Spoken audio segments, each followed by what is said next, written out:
an incredibly strong player.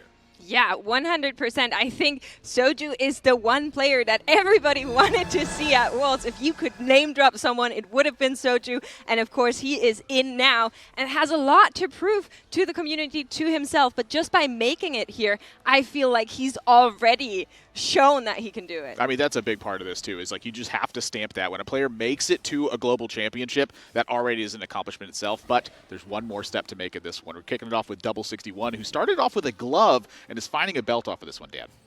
Yeah, let's get it started. Day one, round one. We're on Double 61 POV, a player who has made it to 3 championships, often touted as the player that North America respects the most from EMEA. And I think it's rightfully so. You look at his results, you look at his stats, look at his consistency. Also, he's so mysterious, Mix. It feels like not many people really know much about him outside of France. Okay, so let me tell you a little bit about him. He's super young, right? The last time he won the EMEA champion title, he was 18 or 19. So very, very young player, much younger when he won the World Championship. And there was a little bit of EMEA history that we like to forget, where we were very excited about sending Casey Double to Worlds last set. Yeah. And we were expecting him to be our hero, our savior, to come back after sets vanished.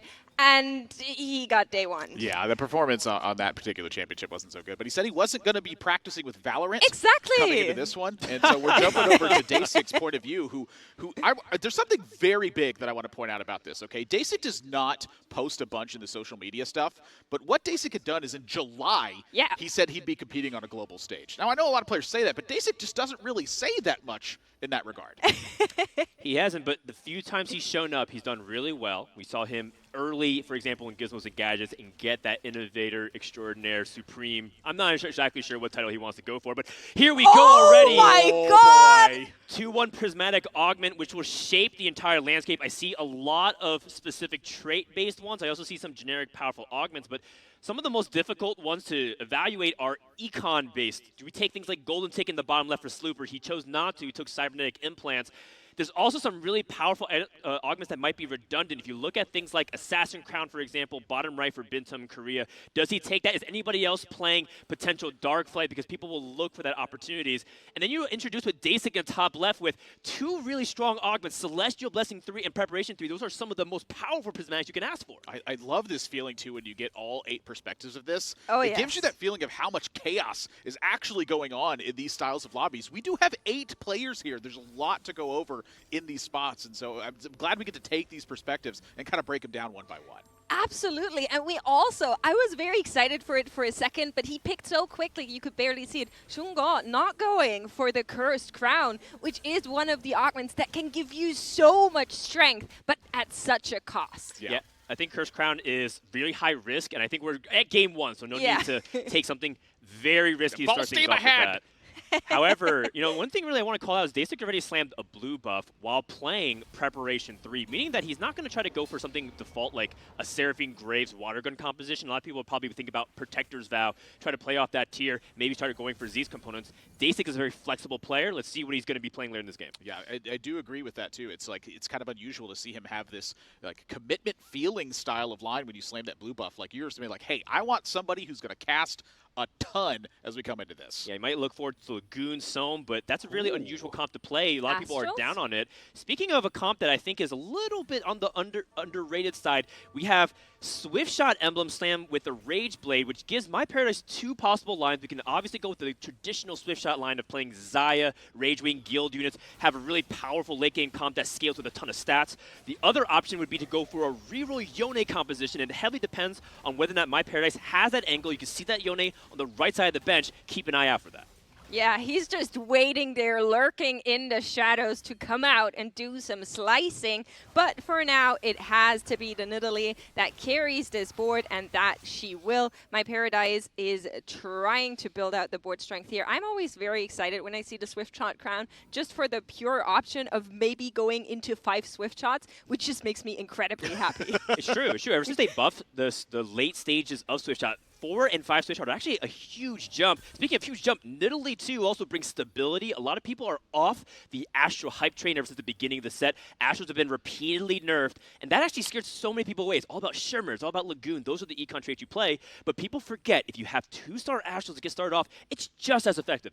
It's powerful as well. Like, you're getting that gold from it. Your units are still 2-star, so they're going to be naturally stronger than 1-star units. There's just no really other way to consider it right now. I'm looking at My Paradise 2 coming out of a 3rd place in the Legends Cup for Dragonlands, and usually they tend to tout themselves as the strongest Seraphine Graves player from Korea, and a lot of the peers also agree with this. So seeing this be just a completely different line as we open it up, where you're just not even anywhere close to being able to take that. Sorry, I'm laughing because I talked to My Paradise and I was like, hey, you know, it's so great that we get to talk to some of the Korean players. How are you feeling? Do you think Korea can win? And he was like, yeah, absolutely. I think we can. And I was like, are you going to win? And he went, no, I went 8-8-8 in this career. That usually is a good sign, actually. Not having a huge ego about your play and staying humble and observing. I think that's one of the biggest things, the mental going into the tournament as we take a look at the early carousel choices. So remember, Bintum did start off in a little bit unusual position. He ended up taking a spatula. We'll see if he's able to capitalize on that later on. Did he end up taking things like that Assassin Crown? I don't believe so. He took Earth's Grab back too, so Bintum's going to be able to make a Tactician's Crown this early in the game, which is very powerful to be able to get that +1 team size, and he got 3 components. I'm curious how huge of an incentive that is to actually take the loss streak angle when you open with an Earth's Grab bag. If that first carousel has a spatula, it's a massive advantage, and we're seeing Day 6 board right now, just a big change take place for that high econ. Absolutely. So I was trying to figure out where he's running with this preparation. You both also had some ideas on where this blue buff could run, and he did have Astros in place just for a very short time, has now found the Kaisa and is definitely going to go for a reroll angle, I would say. With the preparation, it just, all the signs are signing. Yeah, this just feels like such a strong angle for that too. You're going to have Kaisa sitting on the bench. He's already prepped this up. This is one of the major advantages that Kaisa reroll has naturally, is you're going to have more stats in play, and now that's even being compounded. It's a good point. Kaisa reroll is the most dominant 2-cost reroll that we usually see perform. However, it's not a composition that's easy to pull off if more than one person plays it. Yeah. And so Dasik putting a line in the sand saying, like, I want to be able to play things like the Kaisa reroll, is it going to pay off for him? And then the other part of the equation is, will he be able to even hit it, right? There's obviously a really big boost because you're getting Lagoon, you're getting Shimmer, so a lot of econ compared to other reroll traits like the Yone. Hits a Volibear in the shop, which is huge for the 3 Shimmer, and we can start racking up that gold. But Dasik also lost 4 times. So now he has to weigh, how do I best lose the next round by the fewest units possible and make sure I don't snap my losing streak? Yeah, and on top of that, too, it's just trying to manage your economy here. It's a balance of the gold and the health, because a lot of this particular patch has been dedicated to the idea of health preservation. You don't want to lose too much. It's so cute. Dasik has the girlfriend buff, of course, enabled in the background here. She's looking and rooting for him, and I think that's just going to give him the angle here to really make that loss happen. We're going to see how this one works out. He is paired up against KC Double, and KC Double also has a Volibear on his board that has 3 items, Zeke's as well, and I think that's definitely going to be a loss for Dasik, although not the most preferable one, losing a lot of HP here. Yeah, that's like maximum HP unless you're taking the Bebe line and going to 6 every single time. Bintum also at 64, so Dasik, surprising despite getting 5-0, is not the lowest HP person in this lobby, and that's the dynamic with 2 basically open forward players. They had to play very weak boards. Unfortunately, both of them didn't match into each other and took maximum damage. On the opposite side, no one at 100, but My Paradise is the player streaking. We saw that he had that Astro board. Has a 2-star Yone as well. We have our commitment. My Paradise is in an excellent spot. Yeah, and this is 2 things I want to highlight here, which is number 1, this is Dawnbringer. So it's not the best Mirage that's available for this, but it still can be quite strong. Your front line's a little bit more tanky, and inevitably, really what Yone wants is just more time. But the other thing to look at is how big the health divide is being created, and I think a lot of that has to do with that we're starting off with a prismatic augment, and so that really kind of disincentivizes the idea of a loss streak. Yeah, unfortunately does not get another stack on the Olaf here. He would have very much liked that, but it's not going to happen in this PvE round. Damage just too high of what he's having here, but looking really good. Sorry, you can't get stronger. Your board's too strong. Yeah, actually, that could be like a small thing that he could have improved, right? He didn't have to play a 2-star Skarner. He could have theoretically weakened his board to give himself an opportunity to get that passive Olaf stack. And it's just those really tiny things. We don't know if 4 attack damage changes the entire game for My Paradise. It probably doesn't, but it could. And that's what's so scary, because even if it costs him 1 placement, that's 1 fewer point you have for going to day 3. And again, I want to really emphasize that point. It's very rare that these little things make a big difference. It's just that when they make a difference, the difference is big. Absolutely. So with that, I do kind of want to check in with Vintum and see what they are at, because as you said, Froden, 64 HP is not a lot to work with in 3-1, has been lost streaking even harder than Dasik, and I just want to check in and see what the board looks like. The last time we saw them, there was a Tactician's Crown that we talked about, so where is this board going? Yeah, we already see where Fritz is going to. He wants to kill everyone through cringe. It's a Dark Flight, Shroud of Stillness on the entire board. No one can cast on time. The question is it another Prismatic Augment coming up at 3-2? Oh, okay. Nope. Okay, we're taking a step back. It's just a Silver Augment now. Everyone can breathe. Yeah.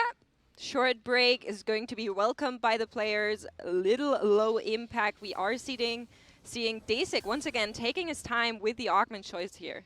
The one person I want to call out is Fritz in the bottom center. One, he's rolling, so he's trying to establish Assassin board, but he's taken 2+ Assassin augments. A very unusual variation of Darkflame we can see is making units like Graves and Assassin playing Neela alongside him. And all of a sudden, you can get access to a vertical Assassin trait that's really uncommon. And the best part about Assassins is not many people are playing comps that are resistant against it. You look at things like Yone that wants to stay in the back line. Guess what? Assassins are going to jump onto it. You solo Deja or Kaisa as your backline carry, and everyone else walks to the front because they're melee. They're also going to get swarmed by Assassins. So Fritz has a potential to potentially sweep this entire lobby by surprise and catch them off guard. Yeah, we're just switching. I absolutely agree with you, but I'm seeing something that's explaining what's going on. KC Double has been on fire, has the 5 Shimmer scale on lock. We saw the Volibear earlier. It's not even a Volibear 2, but just look at the sheer barrier he is picking up there. Yeah, it's also needlessly big gem, which is a really powerful 3 shimmer for the late game that gives you so much power based on the amount of gold, and you're able to get that much bonus damage.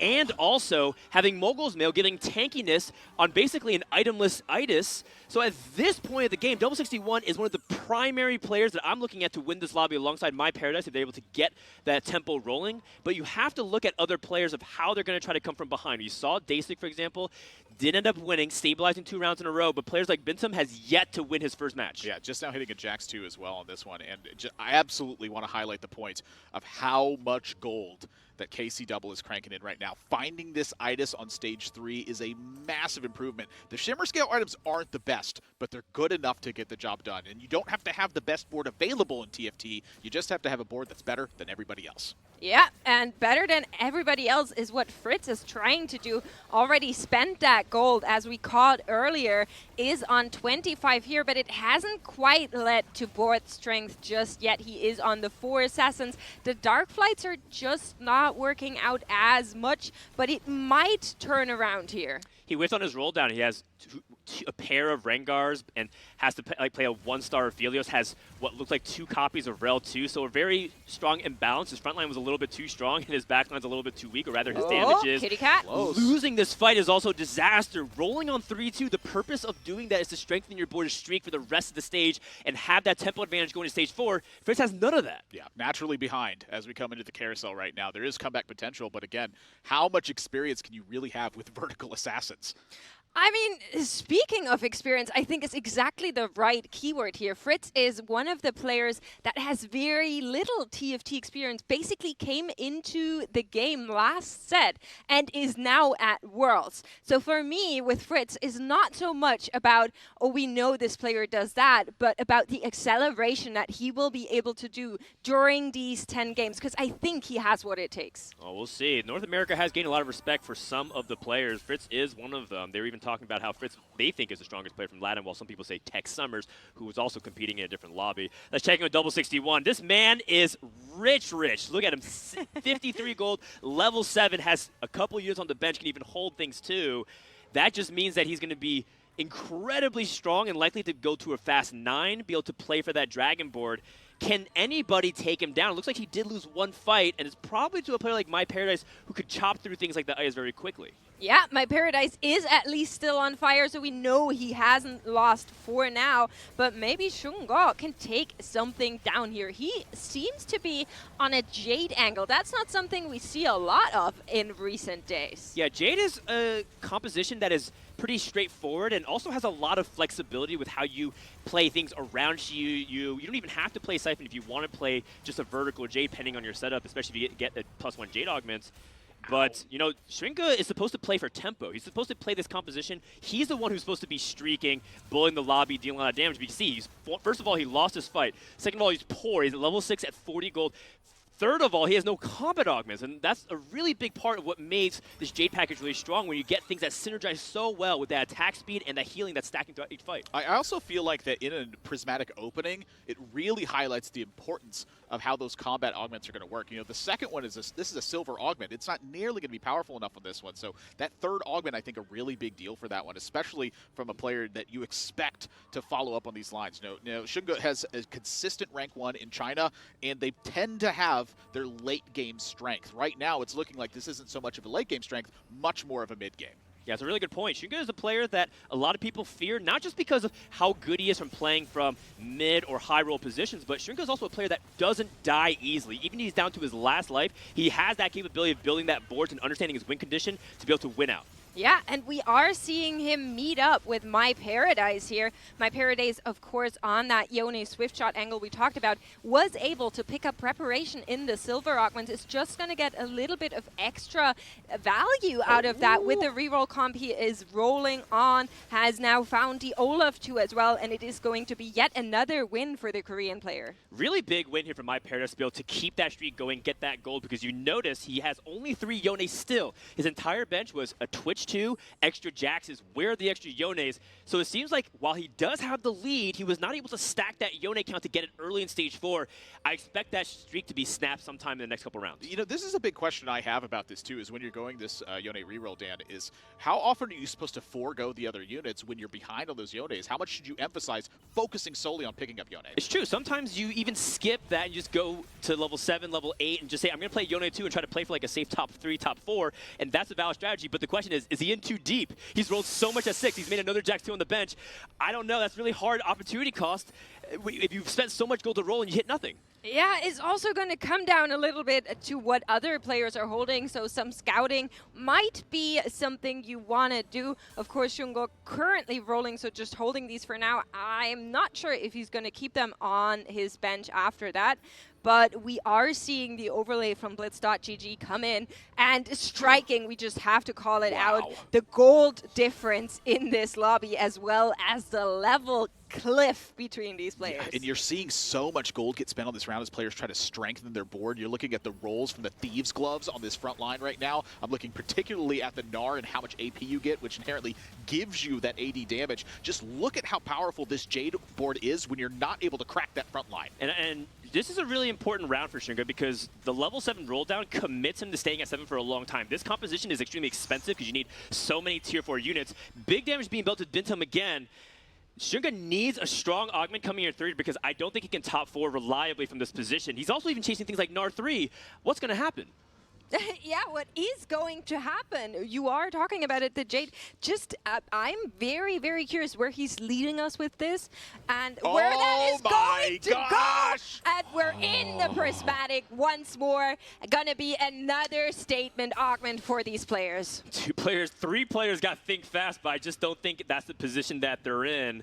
A couple of other things picked up. I'm looking at top center for double 61. He is going for the cap. He has Dragon Souls. He's going to be able to fast 9, get that 6 Dragon online. Again, he has now increased his win share that much more. He is the likely player to go first in this lobby right now. I don't know how he keeps doing it. It just feels like when double 61 is online, he is just full steam ahead. Absolutely feels like consistently he gets miles ahead in these kinds of situations. But this was all enabled by this Shimmer scale opening.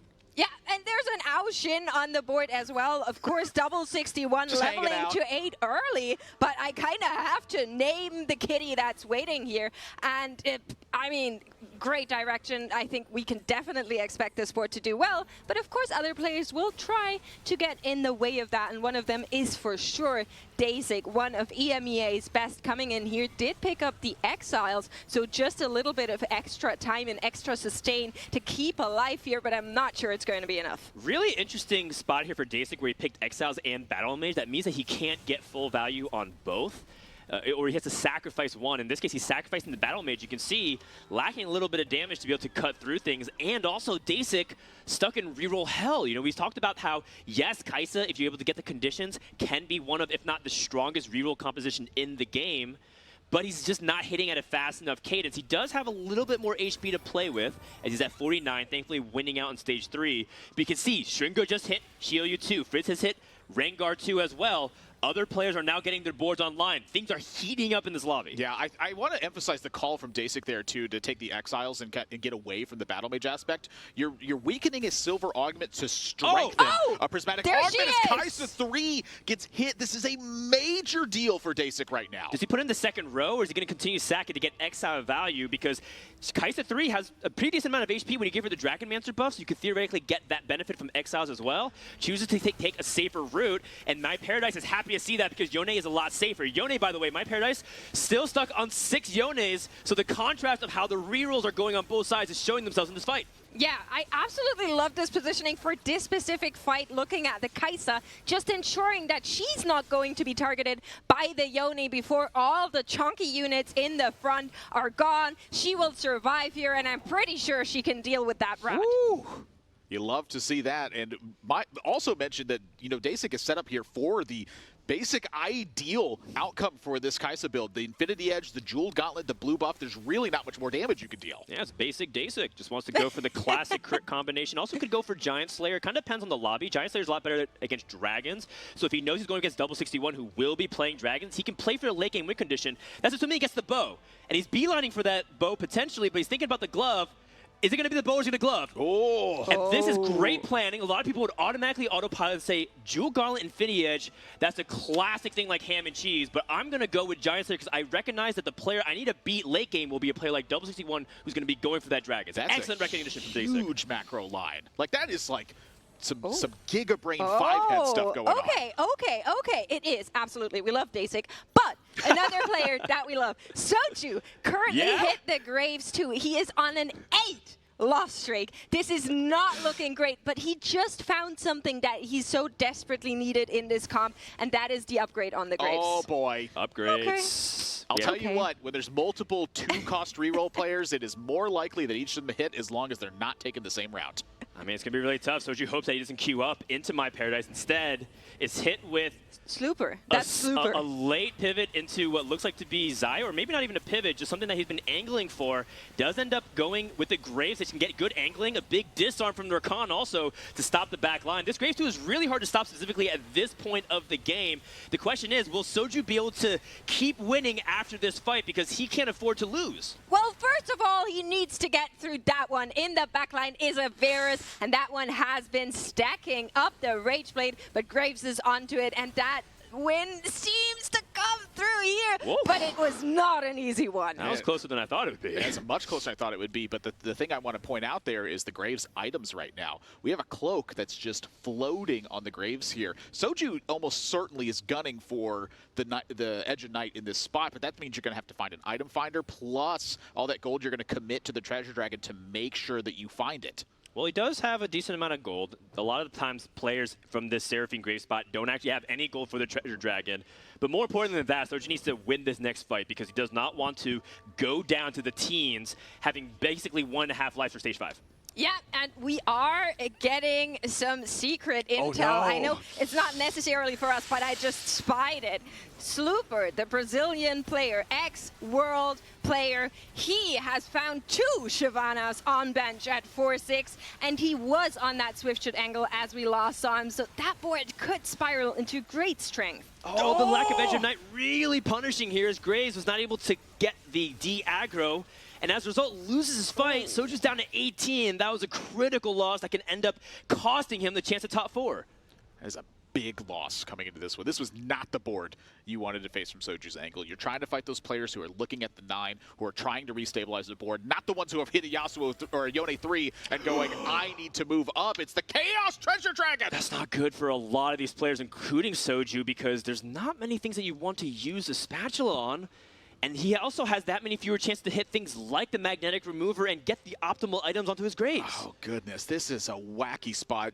This is the dragon that throws everybody off, too. You're going to have to make compromises. Oh, but there it Soju didn't feel like he was in a spot to make too many compromises. Okay, so we found a magnetic remover. We actually found 2, 3. No. They're gone. He's got to find the way to get Edge of Night to benefit from the cloak. There's so many things that had to go right here, and that's, Dan, exactly what you're trying to point out, is that the Chaos Dragon just messes all of that up. He's having to take a completely different angle, it feels like. So what do we go with? Shojin, Infinity Edge, Hand of Justice. We can reforge stuff. We can reforge components. Oh, he reforges the engraves entirely. He just sends it and hopes that he has 2 good items to be able to put it on guarantee with Infinity Edge and Hand of Justice. Oh, yeah, sorry, magnetic remove. I thought he used his Reforger. I apologize, I misspoke. But this is just still really awkward in general. Can Soju find a way to stabilize? This looks like a very dicey situation. This is just crazy what's going on right now. Xayah 2 hit by Slooper in this one. Double 61 rolled from 120 gold to 0 to get a Dragon board online. And now Soju absolutely needs to win this fight. The Graves in a great position to do this. Focuses on the Kai'Sa, takes it down pretty easy. Beantem is in trouble. Yeah, so Soju finding yet another win, but as we keep saying, he needs to continue this trajectory. He cannot be winning, losing, winning, losing. He needs several wins to climb back into the healthy part of this lobby, because My Paradise and KC Double are up there. Yeah, Beantem, by the way, started off with that Tactician's Crown. We thought he was in a pretty decent spot. He chose to reroll Kai'Sa, and what do we say at the beginning of the game? That there's room for 1 Kai'Sa player. Dasik hit, and then Beantem is still not hitting. It's a very difficult situation for him. Yeah, this is this is not a difficult situation at all for KC Double. I'm pretty sure this is illegal. So what happened was he racked up so much gold, 120 to be exact, with the 5 shimmer scale that we saw him on for a very, very long time, and he rolled all of that down. I want to point out here, too, that despite having that much gold, he still doesn't have a 2-star board. So keep that in mind next time you're going for level 9 in Dragons. You need a ton of gold or a ton of health or both. I mean, he doesn't have all 2-star dragons, and the Rengar can potentially snipe things like that Aoshin, but the Rengar ends up chasing things like the target dummy in the bottom left, which is actually a huge move there from Double 61. Here comes the Lightning Rain, kills off everything, and just look at how powerful this Dragon board is. I mean, it is 6 dragons. Yes, they're not 2-star just yet, but they're still gonna do a heck of a lot damage. Oh my goodness, Beantem out in 8th place, and guess what? Right before he died, another Kai'Sa 2-star appeared, which means he rolled his gold during combat and hit Kai'Sa 3 right before he died. Like, literally, I was on his bench. He just had to survive 1 more round. He would have made Kai'Sa 3. That's a shame. That's sad. I'm very sad. But, Fritz, 1 HP, maybe top 5 anime plot twists coming around here, turning it back in and trying to save his life. 6 Darkflight, 4 Assassins. We saw the Assassin angle very, very early. Did go for Windfall to get some econ back, but it's not looking great. So this is the version of Assassins that I'm not sure about, where you sacrifice Darkflight Essence as opposed to building Zeke's and use Assassin Emblem just as another carry. We'll see whether he can survive. He's going up against Slooper, who has that big Xayah damage coming in, but Xayah is weak against specifically this when you have nothing like Titans or Edge of Night to drop the aggro from Rengar. So Xayah is down, and that just means that Slooper has only his Shyvana to really deal damage with his Jace. Absolutely, but still alive, will breathe one more time, and it will come down to the battle of the dragons, which one of these 2 can survive. I'm pretty sure it's gonna be the Swain, and Fritz manages to hang on here. Dasik, however, also getting knocked down to 8 HP. Yeah, this is 1 HP to Dream. Dasik effectively 1 HP in a Dream at this point as well. The damage stakes are just getting so high. How awful would it be for both these players that they both reroll Kai'Sa and they go 7-8 holding hands in the lobby when it looked like Dasik was actually in a pretty decent spot, but the power of the double prismatic library just spiked everything. Yes, Kai'Sa is really strong, but everyone else is really strong. Yeah, I mean, augments warp the dynamic, right? They're going to have to change your view on the game. You can't just take this classic view every time and play out these lines that you know are strong and that you're experienced with. Sometimes you have to reach for the stars in this one. A 2-cost reroll doesn't feel like it's taking that position right now, but looking at Day6's board, it still feels very strong. They're up to level 8 now, so that board's going to get slightly strengthened, just not a ton of gold to work with. Okay, two things. There's a mage cap involved in a non-mage board, so that just tells us something wasn't going directly right. Yeah, it's just for the Dragonmancer buff. Yasuo is really important. Also, CC is really key. So there's actually really good recognition from Day6. I don't need necessarily the mage cap. I just need a Yasuo on the board. Yeah. Yeah. Absolutely, it does have the Yasuo as unlock for those 6 Dragonmancers, but he's gonna go up against My Paradise. There's Shroud of Stillness hitting the entire camp, however, not the Yone that's in the back left corner, and all eyes are on the Kai'Sa. As she's onto him, he heals back up. Can she take down this Blade Master? Yes, she can, and Day6 should be able to win this one out. Huge win as Fritz does take 7th place. He's playing for placements here. Day6 knows that top 4 is difficult to achieve, but not impossible. Slooper did win, but Day6 ever so closely is inching towards that top 4. Fritz getting knocked out in 7th place in this one. Soju sitting at 1 health effectively. Day6, you know, again, still in that going to be that same spot for the rest of the game here, unless Soraka, you know, like 13 can get online and really heal him back up here. Yeah, I just don't agree with the build that Fritz ended up choosing. I like the idea. I just think that he had a little bit of complication with who was actually the carry. Was it the Swain that had 3 items? Was it the Assassins? He ended up sacrificing a grave with the Assassin emblem. There's a lot of confusion there, but it's okay. He has a lot of time to make it up. Soju, on the other hand, has no more chances at 3 HP in a dream.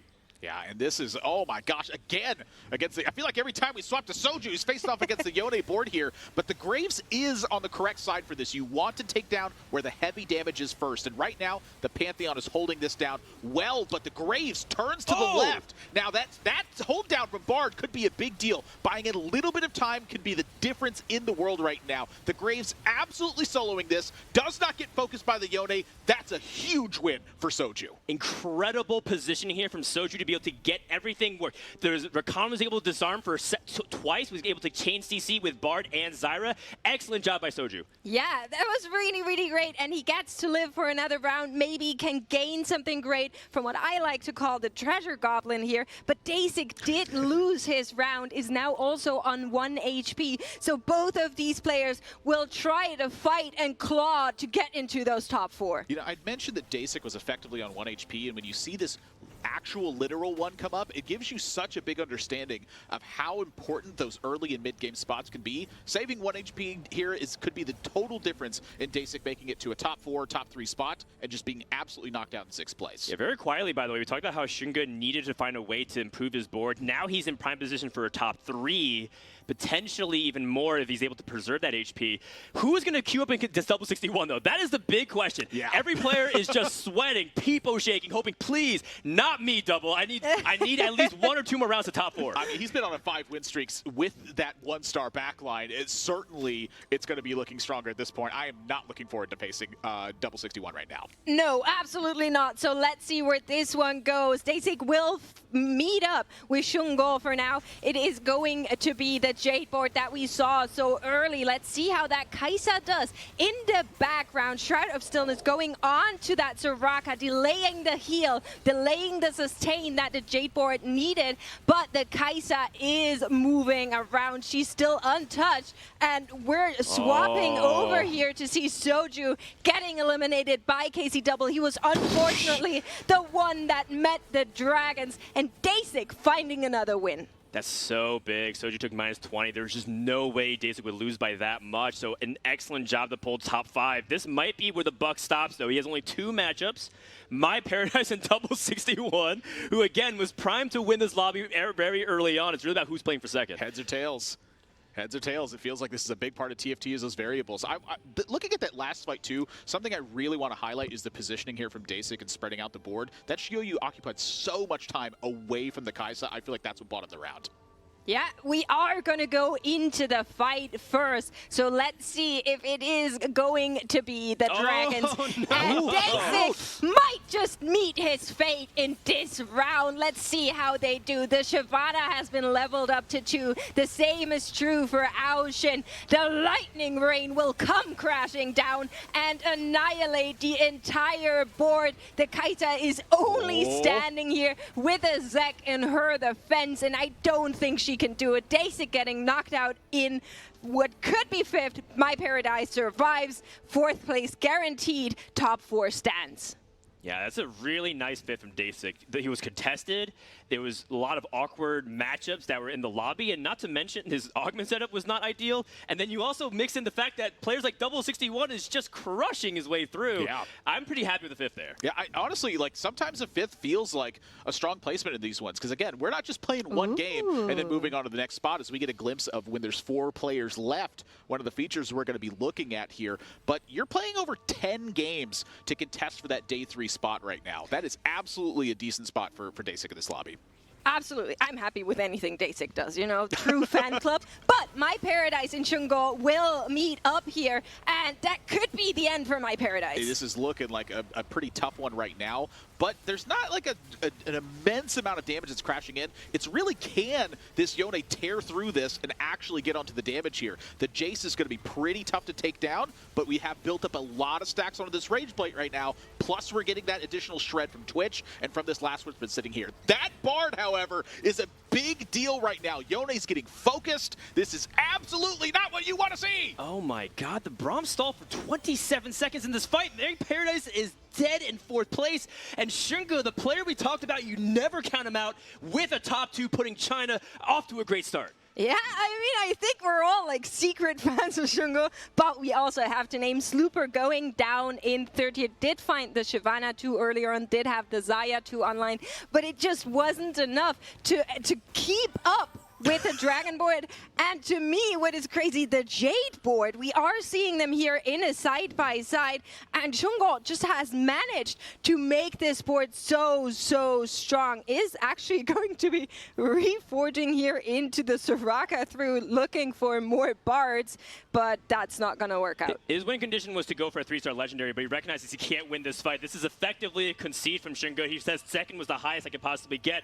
An excellent job from both these players. Shungo also made it work. We said maybe a siphonless Jade was possible on the table. He made it work when I know a lot of players in this field could not. Yeah, it's a big call out to make there too in a spot like that, going for the vertical Jade, and then also the big call of the actual gamble all in at the end. You have to hit a 3-star legendary or your hopes are dead. These are great calls through and through. Yeah, and Casey Double taking the win in game number 1 of our TFT championships.